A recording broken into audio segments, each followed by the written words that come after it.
안녕하세요. 서정적인 책방의 강서정입니다. 지난주에 핫한 봉준호 감독님의 영화 미키 세븐틴을 보고 왔는데요. 너무너무 재미있게, 너무 즐겁게, 그리고 엄청 흥미롭게 몰입해서 영화를 봤고요. 영화를 보고 나서 이제 다양한 영상들을 찾아보다가 봉준호 감독님께서 영화를 소개하는 영상을 통해서 원작 소설이 있다라는 사실을 알게 되었습니다. 그래서 원작 소설 미키 세븐까지 구매를 하게 되었거든요. 그래서 오늘은 제가 흥미롭게 보았던 영화 미키 세븐틴과 그리고 새로 산 책 소설 미키 세븐에 대한 이야기를 좀 나누어 볼까 합니다. 자, 여러분, 제가 책을 또 주문을 해서 받았는데요. 일단 제가 어떤 책을 샀는지 열어보도록 하겠습니다. 이게 그거를 안 가지고, 잠깐만. 이게 무슨 일이죠? 어떡해. 오 마이 갓. 나 왜 이러지? 오 마이 갓이다, 진짜. 왜 또 이런, 미치겠다, 정말. 자, 여러분, 제가 이 책을 주문을 했고요. 보이시나요? 그리고 제가 얼마 전에 영화를 너무 재밌게 봐서 영화 보고 나서 이 소설을 제가 주문을 했거든요. 근데 무슨 일이죠, 이게? 정말 어쩐지 금액이 왜 이렇게 비싸지? 하고 생각을 했는데 같은 거 맞지? 어떡해? 왜 그러는 거야, 진짜? 오 마이 갓. 여러분, 어떡하죠? 또 2번 주문해버렸습니다. 그럴 수도 있죠. 좀 자주 있어서 문제이긴 한데, 제가 이렇게 또 2권을 주문을 하고 말았는데요. 일단 어찌됐건, 미키 세븐 또 이 한 세트는 선물할 수 있는 기회가 생겼으니까, 기분 좋게 선물을 하도록 하고요. 이렇게, 미키 세븐이라고 하는 소설을 제가 구매를 했는데요. 그리고 유시민 작가님의 청춘의 독서를 읽고 거기에 소개되어 있는 책 중에서 굉장히 인상적이었던 책이 하인리히 벨의 카탈리나 블룸의 잃어버린 명예라고 하는 민음사의 세계문학 전집, 이 책이 유독 인상적이어서 이 책도 함께 구매를 했는데요. 일단 이 책은 다음에 제가 소개를 해드리고, 오늘은 제가 보았던 영화 봉준호 감독님의 미키 세븐틴과 그리고 원작 소설 미키 세븐에 대한 이야기를 하도록 하겠습니다. 봉준호 감독님 좋아하시나요? 저는 봉준호 감독님도 너무 좋아하고 봉준호 감독님의 영화도 너무너무 좋아하는 팬인데요. 멋진 작품을 만들어내는 감독으로서도 너무 멋있지만 저는 인간 봉준호라는 사람이 너무너무 좋거든요. 뭔가 그 지적인 멋을 풍겨내는 겸손하고 인간적인 면모가 저는 너무너무 좋고 리스펙하게 되는데요. 이번에 영화 신작 소식을 개봉하기 한 일주일 전에 알았던 것 같습니다. 너무 늦게 또 알게 되었는데, 제가 그래도 좋아하는 유튜브 채널과 TV 프로그램에 봉준호 감독님이 출연을 하셔서 영화 홍보를 하셨어요. 그래서 이러고 너무 반가워서 바로 예매를 해서 28일날 개봉을 했는데, 그 다음날 오후에 극장에 가서 영화를 봤고요. 생각보다 사람이 너무 없어서 놀랐어요. 엄청 많은 분들이 기대하고 찾아주지 않았을까라는 생각을 했는데, 영화 극장이 너무 횡해서 좀 놀라기도 했고, 영화를 보고 나서 생각보다 좀 실망했다, 너무 지루했다라는 평이 있어서도 저는 또 놀랬습니다. 저는 영화를 볼 때는 지나치게 심각하게 어떤 상황이나 의미를 생각하지는 않고 엄청 재미있게 즐기면서 봤고요. 어떻게 이런 영화를 만들 수 있지? 되게 감탄하면서 엄청 빠져들어서 영화를 봤기 때문에 전혀 다른 평이 나온다라는 것에 또 한 번 놀라게 되었는데요. 그래서 혹시나 많은 분들이 영화를 보러 가지 않으실까 어떤 노파심이 생겨서 봉준호 감독님의 팬의 입장에서, 그리고 이 영화가 조금 더 많은 분들이 보셨으면 좋겠다라는 생각이 들어서 영화 이야기와 원작 소설에 대한 이야기로 이번에 영상을 좀 준비하게 되었습니다. 봉준호 감독님이라는 사람이 가지고 있는 그 영화 속의 어떤 이야기의 설정, 그 세계가 굉장히 매력적이잖아요. 봉준호 감독님이 가지고 계신 특유의 어떤 냉소적인 유머라든지 풍자 이런 것도 너무 좋고요. 뭔가 날카로운 시선으로 무언가를 포착해서 이야기를 하지만 그 이야기의 방식은 굉장히 인간적이고 따뜻하다라는 것도 저는 굉장히 좋아하는 봉준호 감독님 영화의 한 부분이고요. 그리고 항상 뭔가 비관적이고 어떤 씁쓸한 현실에 대한 이야기를 하지만 희망적인 메시지를 늘 잊지 않고 남겨두시기 때문에 그런 부분도 저는 굉장히 좋거든요.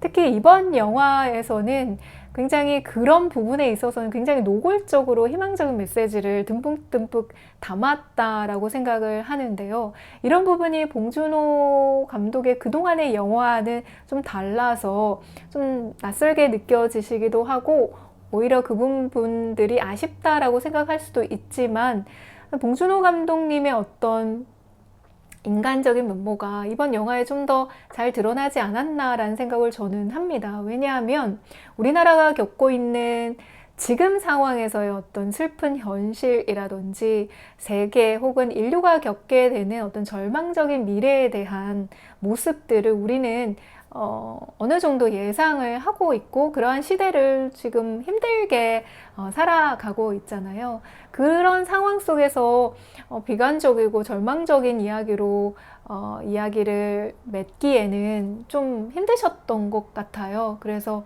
오히려 좀 더 희망적인 메시지를 더 강하게 이 영화에서 드러내지 않았을까 하는 생각이 들어서 굉장히 그렇게 표현해내는 감독님의 방식조차도 저는 되게 공감하게 되고 응원하게 되는 입장이다라는 말씀을 좀 드리고 싶습니다. 게다가 이 영화 속에서는 굉장히 즐길 포인트가 되게 많아요. 봉준호 감독이 또 어떤 이야기를, 어떤 세계의 이야기를 담았을까라고 하는 첫 번째 포인트가 있고요. 저는 로버트 패티슨의 작품을 이번 작품으로 처음 보게 되었어요. 그래서 그 배우가 어떤 배우고 어떤 연기를 하는지를 잘 몰랐고 다만 굉장히 잘생긴 인기 있는 배우다라는 정도의 정보만 가지고 있었거든요. 초반 부분에 좀 지루했다라는 평도 있더라고요. 그런데 저는 오히려 초반이 너무 좋았어요. 뭔가 계속해서 이 영화가 어떤 이야기를 담아낼까? 어떻게 전개될까라고 하는 긴장을 고조시키는 그런 부분이어서 엄청 설레는 마음으로 초반을 봤기 때문에 그런 초반의 영화 부분도 굉장히 좋았고요. 게다가 로버트 패티슨이 이런 배우였구나, 왜 봉준호 감독님이 이 배우를 캐스팅했나 라고 봤을 때 그런 부분들이 초반부터 굉장히 잘 두드러지게 나타났기 때문에 배우의 연기를 보는 것도 저는 굉장히 좋았었어요. 로버트 패티슨은 뭔가 다층적인 인물을 연기해야 한다라고 하는 어려움이 있었음에도 불구하고 굉장히 그 캐릭터가 가지고 있는 특징을 잘 포착해서 어떤 몸짓이나 목소리나 이런 연기를 굉장히 완벽하게 해냈다라고 생각을 하고, 이 영화 속에서 초반부와 후반부의 주인공의 어떤 변화되는 모습, 성장하고 성숙되는 모습조차 굉장히 미묘하지만 잘 연기했다라는 생각이 들어서 이 로버트 패티슨의 연기를 보는 것도 굉장히 인상적이었고요. 그리고 이 영화에서 빼놓을 수 없는 꿀잼이 또 한 부분이 있는데요. 봉준호 감독님께서는 특정한 인물을 설정해서 담아놓은 것은 아니다라고 말씀을 하시지만 관객의 입장에서는 누군가를 자연스럽게 연상시키면서 영화를 볼 수밖에 없기 때문에 약간의 카타르시스도 있었던 것 같고요. 봉준호 감독님이 예언가적인 기질도 있나 라고 할 만큼 굉장히 놀라운, 지금 우리나라에서 겪고 있는 어떤 상황과 역사적인 시간 안에서 누군가를 계속해서 투사하면서 영화를 보게 되었기 때문에 그 부분도 이 영화를 즐길 수 있는 한 포인트가 되지 않을까라는 생각이 들고요. 그 역할을 맡았던, 제가 지금 배우 이름은 생각이 갑자기 나진 않는데, 그 배우님께서 인터뷰에서 이런 말씀도 하셨어요. 우리는 누구나 다 어떤 과거 속에서 이런 불합리하고 불공정한 리더나 독재자를 보아왔기 때문에 그거에 대한 경험과 기억을 가지고 있고, 각 나라의 상황에 맞추어서 그 인물들을 통해서 각 나라의 어떤 누군가를 연상하고 투사시키면서 영화를 보지 않을까라는 얘기를 하더라고요. 그래서 그럴 수 있겠다라는 생각도 좀 들더라고요. 그래서 여러 가지 포인트에서 즐길 거리가 있었다. 그리고 그런 복합적인 것들이 하나의 재미있는 요소로 잘 밸런스 있게 표현이 되어서 저는 또 굉장히 좋았던 것 같습니다. 이 영화에는 미키 만스라고 하는 평범하고 또 어딘가 모자라고 손해만 보고 당하기만 하는 뭔가 어리버리한 존재가 등장을 하는데요. 이 존재가 휴먼 프린터라는 프린트를 통해서 계속해서 새롭게 출력되는데요. 인간이 출력되어 나오는 이 장면도 저는 굉장히 인상적이었고 오랫동안 여운이 남는 그런 장면이기도 했었는데요. 이렇게 반복되어서 죽음을 경험하고 새롭게 태어나는 이 인간 미키 반스를 통해서 이 영화는 굉장히 큰 본질적인 두 가지의 질문을 던지고 있습니다. 새롭게 복제되어 나오는 인간은 인간이라고 할 수 있는가? 라는 질문 하나와 죽었다가 새롭게 태어나는 이 인간은 똑같은 인간이라고 할 수 있는가? 라고 하는 무거운 질문들이죠. 엄청 깊이 있게 생각해 보게 만드는 질문이었던 것 같습니다. 미키라고 하는 이 인물은요, 계속해서 극한의 일을 강요받게 되고요. 그 극한의 일을 해내는 익스펜더블이라는 직업을 가지고 있는 존재입니다. 어차피 너는 죽어도 새롭게 태어날 거니까 죽음에 대해서 걱정하지 마 라는 이야기를 하면서 이 미키에게 아주 극한의 극단적인 일을 수행할 수 있게끔 내몰게 되고, 이 미키는요, 더워도 일해야지, 숨을 못 쉬어도 일해야지, 추워도 일해야지, 힘들어도 일해야지, XX 같아도 일해야지 라고 하는 대사를 하면서 극한의 일들을 해내면서 반복해서 죽음을 경험을 하고 다시 한번 새롭게 태어나지만, 신체는 똑같게 태어나지만 죽었다고 해서 과거의 기억과 감정과 어떤 경험들이 사라지는 것이 아니라 그대로 입력이 되어서 새롭게 태어나는 인물이 되고, 이 영화에서는 총 17번 죽게 되는 인물이 됩니다. 이 영화 속에서도 미키에게 이런 질문을 굉장히 많이 하거든요. 너 죽으면 어떤 느낌이야?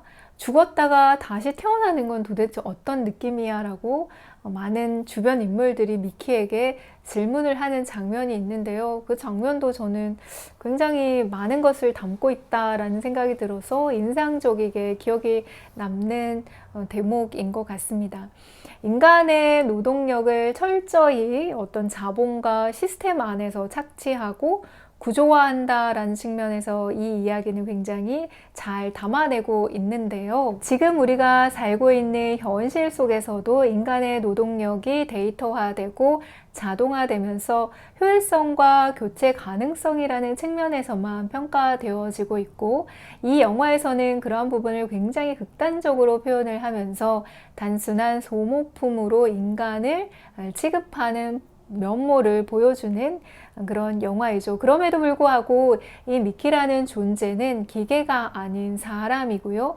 죽었다 다시 태어나긴 하지만 내가 경험했던 그 감정과 기억을 고스란히 가지고 있는 존재이기 때문에 우리에게 좀 더 특별하게 다가오고 더 많은 질문을 하는 것이 아닐까라는 생각이 듭니다. 영화 속의 미키는요, 이런 죽음을 반복하고 새롭게 태어나기를 반복하지만 자기가 어떤 존재이고 그리고 나라는 존재에 대해서 끊임없이 생각하고 끝까지 삶을 유지하고자 하는 어떤 그런 의지를 꺾지 않고 또 끝까지 자신을 찾기 위해서 노력하는 면모를 보여주는데요.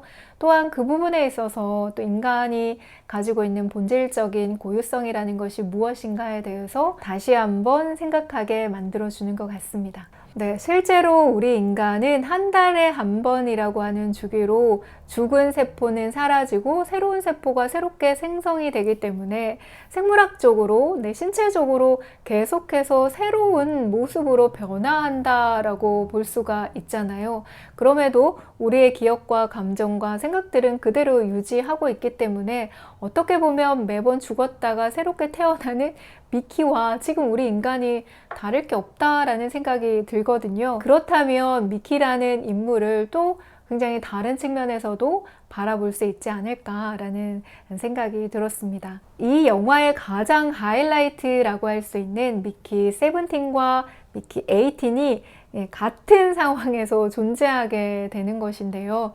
이때부터 영화가 굉장히 다른 국면으로, 다른 양상으로 전개되면서 좀 더 흥미로운 질문과 즐거움을 주지 않았나라는 생각이 들고요.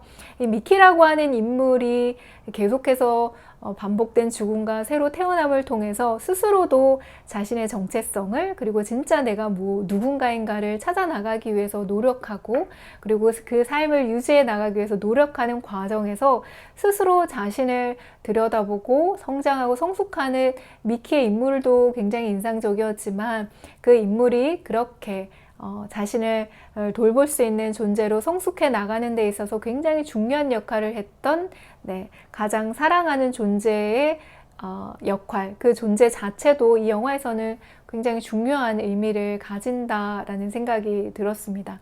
외계 생물체가 등장을 하기도 하는데요. 봉준호 감독님의 영화에서 등장하는 캐릭터들과 굉장히 유사한 느낌이 들기도 했고요. 이 캐릭터가 탄생된 배경에는 크로아상 빵이 가장 베이직이었다고 하거든요. 그 크로아상 빵에서 연상해서 파생된 이 외계 생물체의 캐릭터도 약간 귀엽기도 하고 또 재미있는 요소를 던져주는 그런 영화이기도 했습니다. 어떻게 이런 설정을 생각해낼 수 있고 이렇게 심오한 질문을 던지는 의미를 담은 그런 영화임에도 불구하고 영화를 즐길 때에는 굉장히 재미있게 단순하게 즐길 수 있을까라는 부분에서 저는 이 영화가 굉장히 놀라웠었거든요.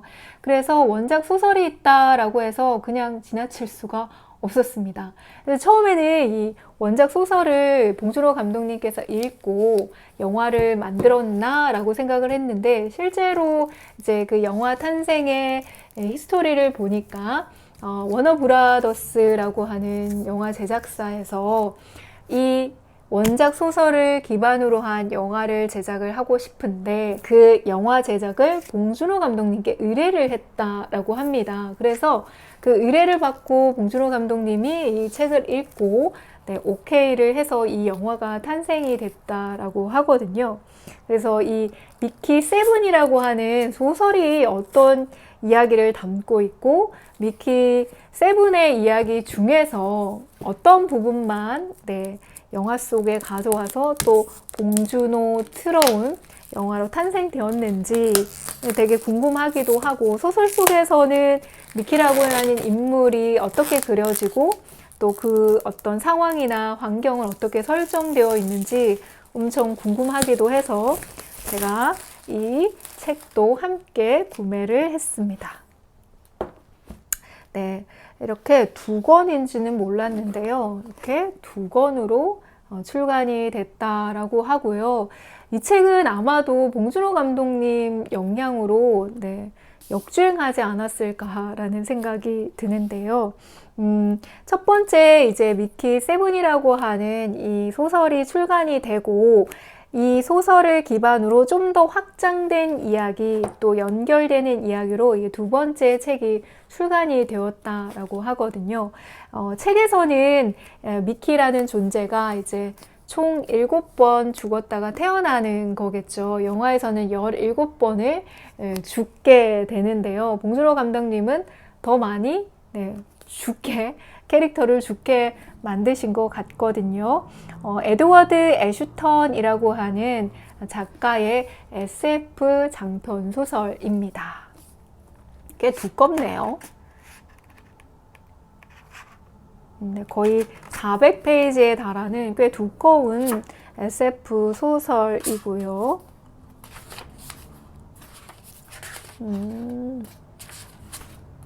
네, 이 에드워드 애슈턴이라고 하는 작가에 대해서 좀 소개를 해드리면 이렇게 소개가 되어 있습니다.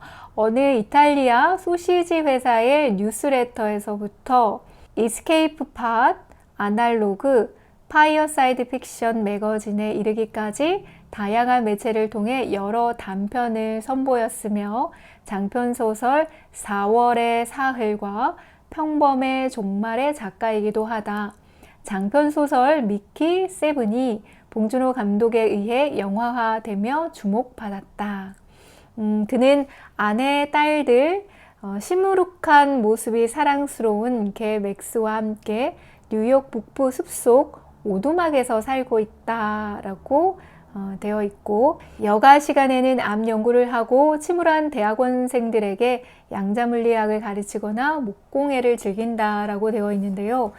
뭔가 소개가 남다르고 특별한 것 같고, 이 작가가 굉장히 비범하게 느껴지는 소개인 것 같습니다. 소설에서는 또 어떻게 이야기가 전개되는지 무척 궁금한데요. 뒤쪽에 이다혜 작가님의 추천사가 있어서 좀 읽어보도록 하겠습니다. 요즘에 너무 작은 글자는 잘 보이지가 않아서 안경의 도움을 받지 않으면 읽을 수가 없습니다. 갑자기 안경 없이 읽으려고 하니까 눈이 또 엄청 흐려지는데, SF이자 스릴러이자 러브스토리, 미키가 고단한 노동자로서의 자의식을 갖고 있다는 면에서 봉준호 감독과 잘 어울리는 작품이라는 생각이 드는 동시에 결국 이 이야기가 어떤 결말로 이어질지 긴장하며 보게 된다. 종종 터지는 유머도 미키 세븐을 인상적으로 기억하게 만든다라고 하는 추천사가 실려져 있습니다. 첫 문장이 어떻게 시작하는지 첫 부분을 조금 읽어보도록 하겠습니다. 지금껏 죽어본 중에 가장 멍청한 죽음을 맞이하게 될 것 같다. 막 26시를 지났고 나는 거친 돌바닥에 큰 대자로 널브러져 있었다. 사방이 어찌나 캄캄한지 마치 장님이 된 것 같은 느낌이었다. 라는 문장으로 시작을 합니다. 어떤 내용인지, 영화와는 또 어떻게 다른지 좀 궁금해지는데요. 두 번째 부분은 또 어떻게 되는지, 워너브라더스에서 영화를 제작한 것으로 제가 알고 있는데 여기 책에 브래드 피트 제작, 봉준호 감독 연출이라고 소개가 되어 있네요. 어떻게 연결이 되는지 또 궁금하기는 한데요. 두 번째 책은 또 어떻게 시작되는지 첫 부분을 조금 읽어보도록 하겠습니다. 방금 복도에서 날 봤어. 나샤가 태블릿에서 눈을 떼고 고개를 들었다. 속옷과 군화 차림의 그녀는 책상 의자에 앉은 채 우리 침대에 두 발을 걸치고 있었다. 그런 모습을 소화할 수 있는 사람이 흔치 않건만 나샤는 자신만만하게 해낸다. 그녀는 얼굴에 들이운 다운 머리카락을 걷어올리며 두 발을 바닥에 내려놓았다. 나도 내 얼굴을 보니까 좋네. 문 닫아. 나샤가 말했다. 두 권의 책이 어떻게 연결되어서 이어지는지 혹은 좀 더 확장된 이야기로 펼쳐지는지 아직까지는 잘 모르지만 영화를 흥미롭게 보았기 때문에 원작 소설에서는 또 어떤 이야기를 담고 있는지 무척 궁금하고요. 또 에드워드 애슈턴이라고 하는 또 뭔가 괴짜스러우면서도 뭔가 멋진 자기만의 세상을 가지고 있는 작가가 그려내는 미키 세븐의 이야기도 무척 궁금해지는 것 같습니다. 네. 그래서 제가 책까지 소개를 해드렸고요. 책 다 읽고 나서는 또 책 소개해드리면서 영화 이야기 조금 더 하면 더 좋을 것 같습니다. 개봉한 지 지금 얼마 지나지 않았는데 아직 안 보신 분들 계시다면 네, 옆에서 실망했어, 별로 재미없어 라는 말 네, 듣지 마시고요. 꼭 가셔서 보셨으면 좋겠습니다. 영화도 굉장히 재미있지만 영화를 보고 나서도 여운이 길고 생각거리가 굉장히 많기 때문에 혼자서도 많은 질문과 대답을 할 수 있고요. 영화를 본 주변에 가까운 지인분들과 깊이 있는 대화를 할 수도 있는 멋진 영화이니까 놓치지 않고 꼭 보셨으면 좋겠습니다. 네, 이번 영상에서는 네, 제가 사랑하는 영화 감독 봉준호 감독님의 미키 세븐틴과 네, 원작 소설 미키 세븐에 대한 이야기 간단하게 해보았습니다. 네, 지금까지 서정적인 책방의 강수정이었습니다. 또 다음 영상으로 인사드리겠습니다. 감사합니다.